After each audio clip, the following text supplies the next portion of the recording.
لو أنزلنا هذا القرآن على جبل لرأيته خاشعا أنزلنا هذا القرآن على جبل لرأيته خاشعا أنزلنا هذا القرآن على جبل لرأيته خاشعا متصدعا من خشية وتلك الله. الأمثال نضربها للناس لعلهم يتفكرون.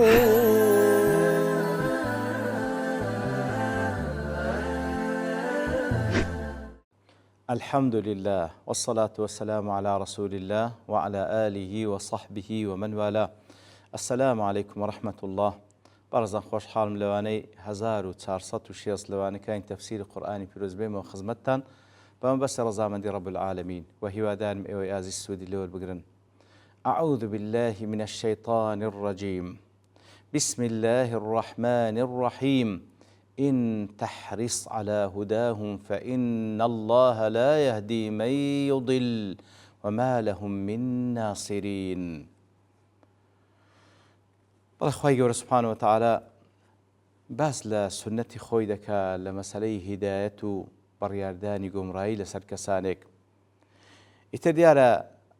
ئەو ئاتە کەلیمەی یەهدی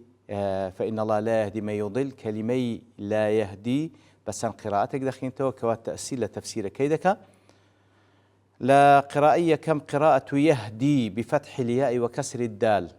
يهدي فإن الله لا يهدي من يضل كواء وقراءي حمزة وعاصم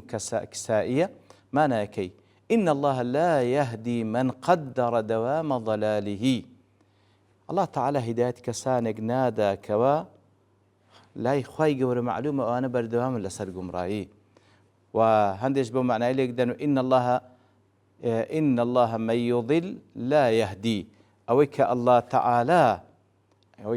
تعالى بريار قمرائي لسر دايا أو قد هداد والناقري أي لا يهتدي بيش شوي هداد والناقري أو قراءية كم لا يهدي قراءي دوام قراءة يهدى بضم الياء وفتح الدال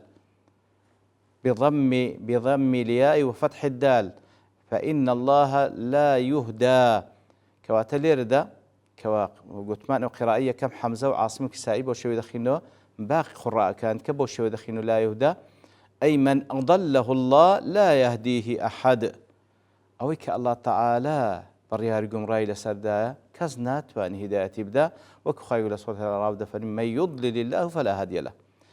بلى إن تحرص على هداهم فإن الله لا يهدي من يضل أي إن تحرص يا رسول الله على هداية المشركين لاتباع الحق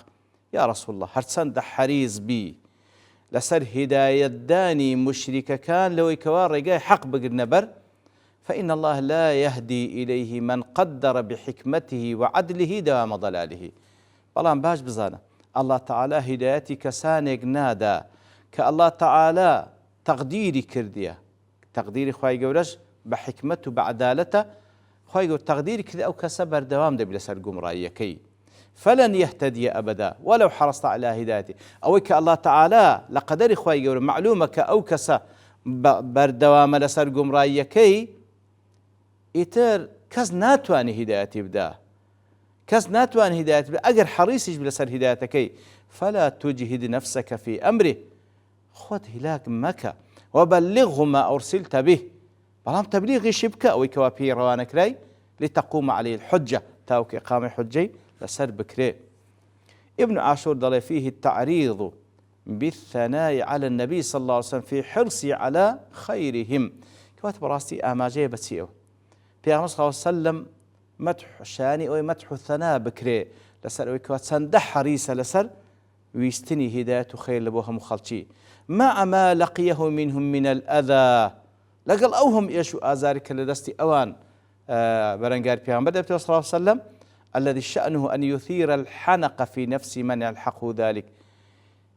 أقر كسيش بغير رسول الله صلى الله عليه وسلم أوهم آزار ددري أويكوا حقديان لهالدقير تورد بليان وانا بيضا تصدح حريصة لسر هدايته خير لبوها مويان ولكن نفس محمد صلى الله عليه وسلم مطهرة من كل نقص ينشأ عن الأخلاق الحيوانية. نفسي محمد المصطفى صلى الله عليه وسلم باكە لە هەموو نقصانیەک بە هیچ شێوەیەک ئەو خوڕەوشتانەی تێدانیەکەوە ناشرین بی لێ لەگەڵ ئەو هەموو ئێش و ئازارش هەر حەریص بوو لەسەر هیدایەتیان. لا مجموع فتاوى ابن تيمية دله بيان أن مجرد دعاء النبي صلى الله عليه وسلم وتبليغه وحرصه على هداية الخلق أو آتبل غير سروكوا دعاء بيام صلى الله عليه وسلم جيان ديني أو بيامه حرصي لسر هدايته خلق أنه ليس بموجب لذلك لقال أوهم الدعاء والتبليغ وحرصه جيب جيش نبي سبحان الله، وإنما يحصل ذلك إذا شاء الله هداهم.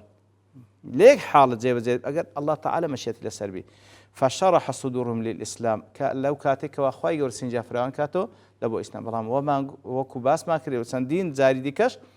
أخوي يور سبحانه وتعالى سنتي للتعامل لقلب بشريات أويكوا أخوي يور إرادي بي بخشينا لبو تساكا وخرافة عقليش بيداينة بيغمبراني روانا كرديا إتر أخوي يور سبحانه وتعالى بوشي وتاقيان دكاتوا هر کەسێک ڕێگای هیدایەت قبول بکە هیدایەتی ئرشاد قبول بکە هیدایەت تەوفیقی دەدا هەر کەسێک هیدایەتی ئرشاد قبول نەکا بەخۆی خێری تێدا نەبی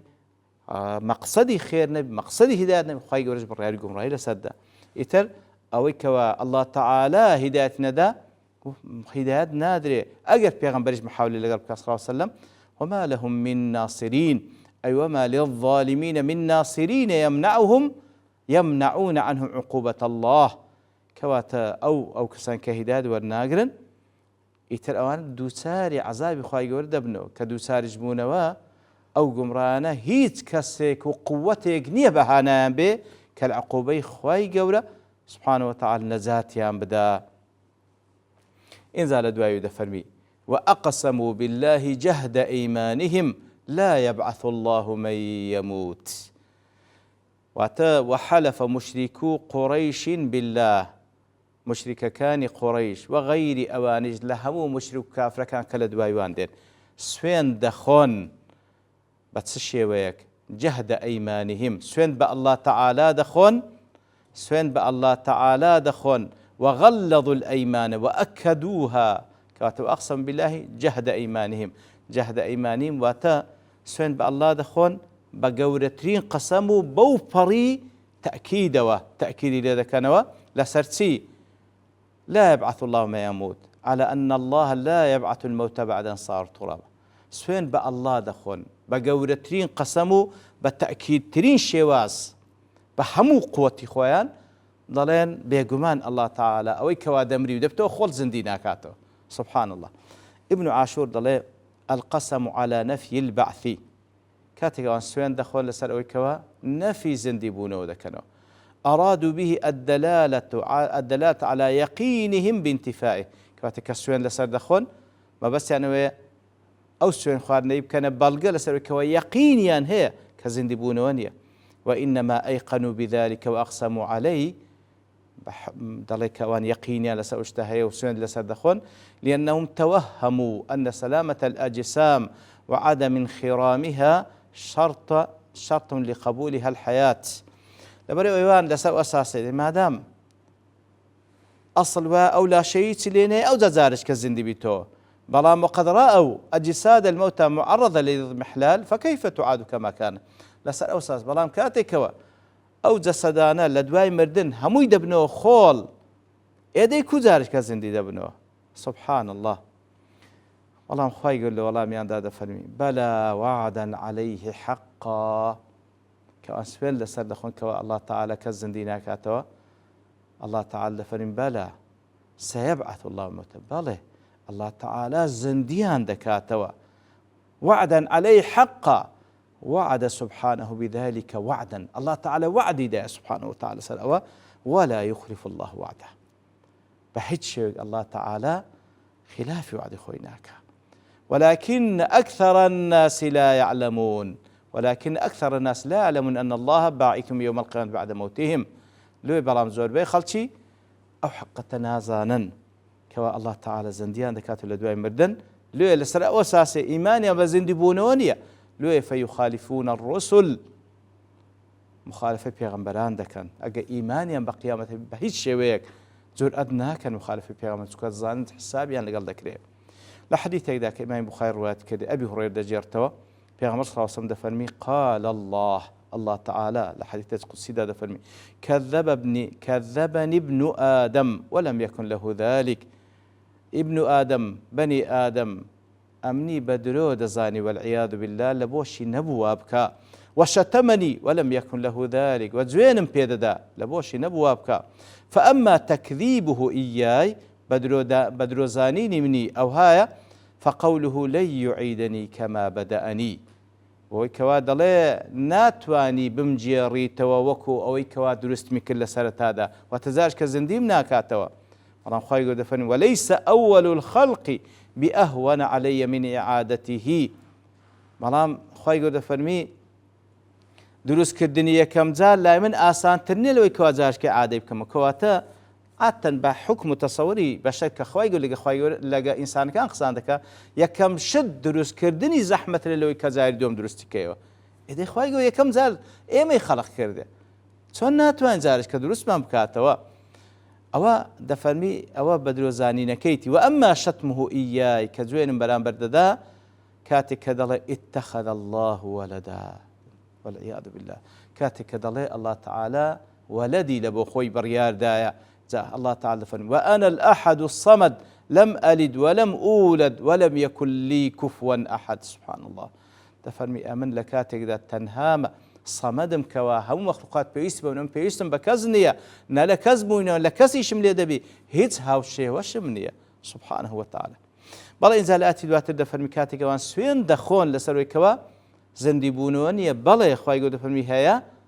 لبوتسية ليبين لهم الذي يختلفون فيه ليبين لهم الذي يختلفون فيه أي سيبعث الله الموتى مدي كان زندي دكاتو الله تعالى ليظهر لهم في الآخرة الحق الذي كان يختلفون فيه في الدنيا.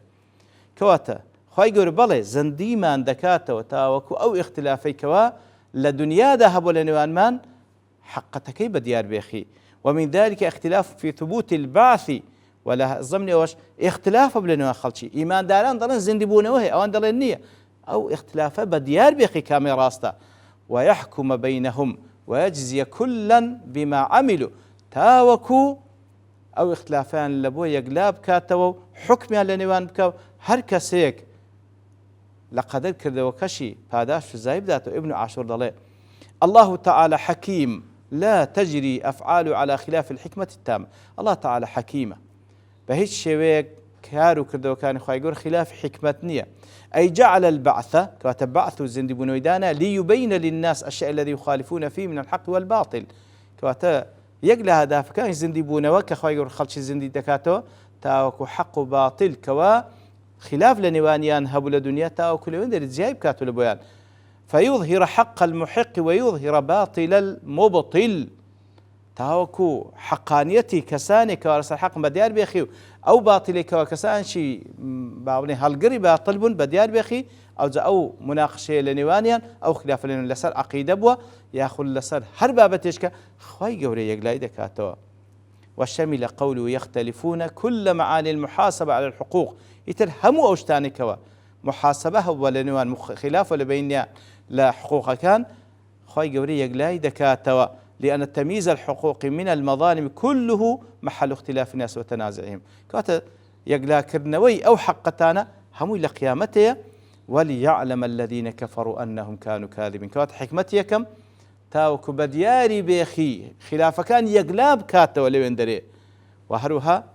وليعلم الذين كفروا بالله تعالى وأنكروا البعث وتاوكو أنا كفريا بالله تعالى كرديا إنكار زندبون ويان كرديا أنهم كانوا في الدنيا كاذبين في حلفهم على أن الله لا يبعث ما يموت وتاوكو كافر كان ليلو يان بديار كبي دان بودابني كدرويان ذكر كاتك لدنيا دا سوين ديان دخوارك الله تعالى كسي زندنا كاتو كاتب براستي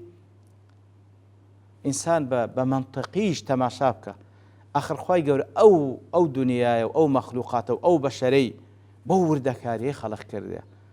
إنزا ابتلايان دكا إنزا خواي قول بيغمبرين لو روانا كردينات ساكا كار هي وخلافة كار هي ظالم ومظلوم هي ئیتر هەمووش لە کۆتاییدا دەبن کو دەبێ و دنیاوها کۆتایی پێبێ منطق و عقل قبولی ناکە سزا حکمەتی خوای گەورە و عەدالەتی خوای گەورە دەبی ژیانێش کە هەبی تەواوکەری ئەو ژیانە بی تاوکو کەسی ئەوەی کەوا مەزلومە لەوێ حەق خۆی وەربگریتەوە ئەوەی زاڵمە حەقی لێ بسێندرێتەوە ئەوەی ساکەکارە پاداشی بدرێتەوە ئەوەی خراپەکار سزا بدرێت ئیتر بەڕاستی هاتنی قیامەت ضرورەتێکی عەقلی و منطقیە و هەروە نیعمەتێکی زۆر گەورەشە کەوا بە فعلی هەموو کەسێک بە حەقی خۆی دەگا دەخوای گەورە پاڕێن لەو کەسانە بین کەوا شەرمەزاری ڕۆژی قیامەت نەبین وصلى الله وسلم على نبينا محمد وعلى آله وصحبه أجمعين وآخر دعوانا الحمد لله رب العالمين. لو أنزلنا هذا القرآن على جبل لرأيته خاشعا أنزلنا هذا القرآن على جبل لرأيته خاشعا أنزلنا هذا القرآن على جبل لرأيته خاشعا متصدعا من خشية الله وتلك الأمثال نضربها للناس لعلهم يتفكرون